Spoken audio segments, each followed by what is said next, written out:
Did you miss match week 7 of the EPL? Well, you know I got you with the final results. The first game of the weekend saw Arsenal versus Bournemouth, as Arsenal would go on to win 4-0. Notably in this game, Kai Havertz would finally get a goal after 8 games playing. And I just want the record to show that he had more goals in September than Chelsea Football Club. Arsenal continue their unbeaten run in the EPL and move on to joint second on the table with Tottenham. Second game of the day would see Crystal Palace go on to beat Manchester United 1-0. And at this point, it's really become a question of where does this leave Ten Hag? You've lost now 4 games, you've won 3.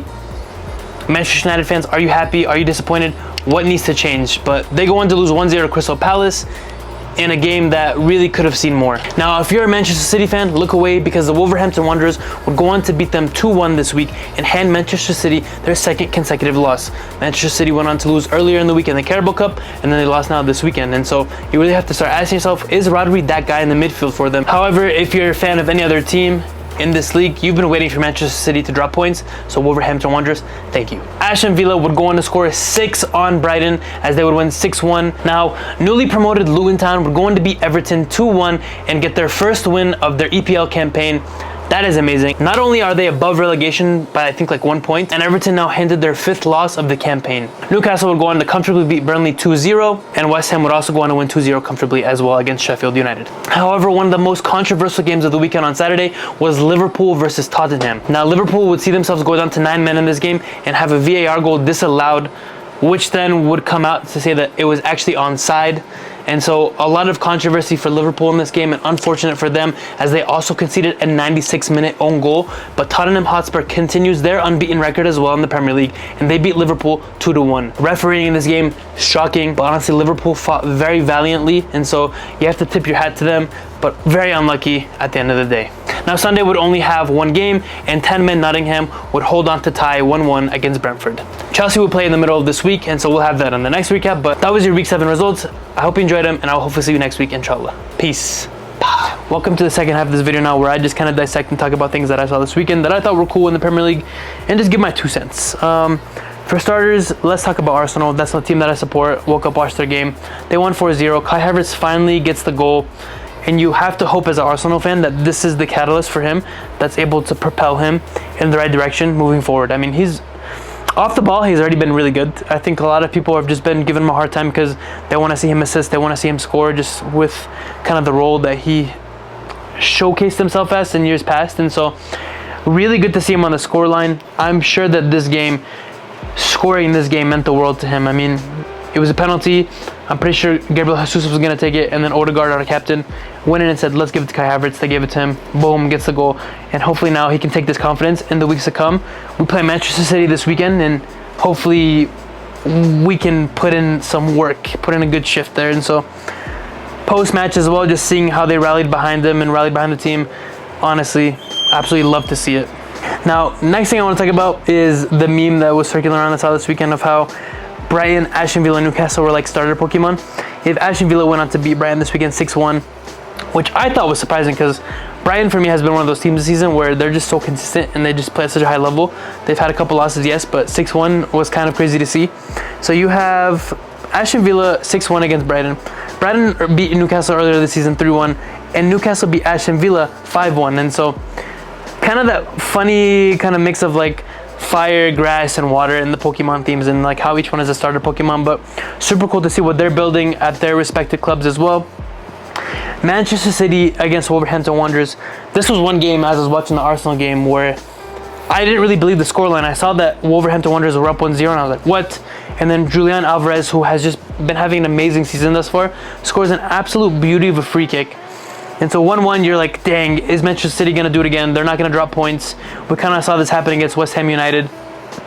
And then Hwang Hee-chan, who at the beginning of the week, a little bit of controversy with Pep Guardiola, who called him the Korean guy. I'm sure he meant no disrespect or anything, but he would go on to deliver the dagger and score 2-1 as Wolverhampton Wanderers would hold on.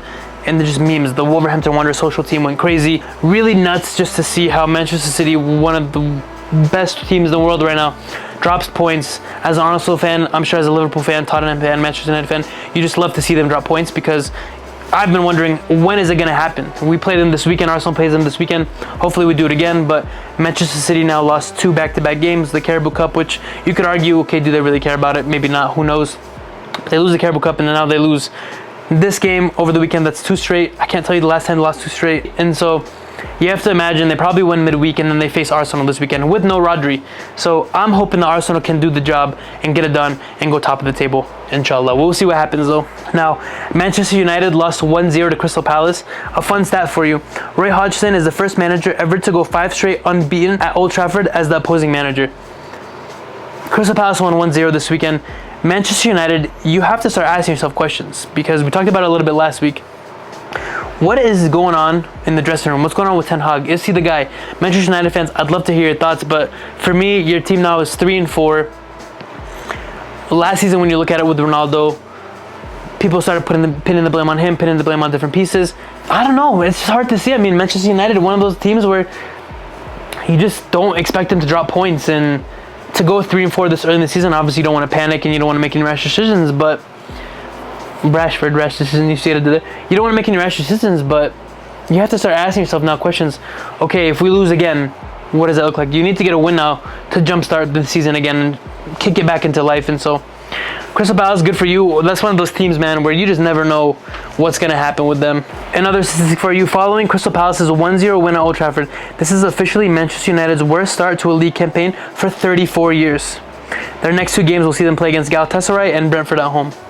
So you have to start asking yourself now, if you're a Manchester United fan, are things going to go up or is it going to continue to go down? Because when it rains, it pours at times. And so continuing on, just even with the Liverpool-Tottenham game this weekend, just the controversy behind that. Liverpool, down to 10 men early on in the game, held on very resiliently, I'm not going to lie. And then when Jota got sent off as well, they continued to hold on. They defended very well. Liverpool, one of those teams, man, where it's just hard to get their number, man. Like, they're a hard team to beat, I'm not going to lie. And so Tottenham would catch a break due to the own goal with Matip just at the 96th minute. Liverpool was absolutely giving them nothing.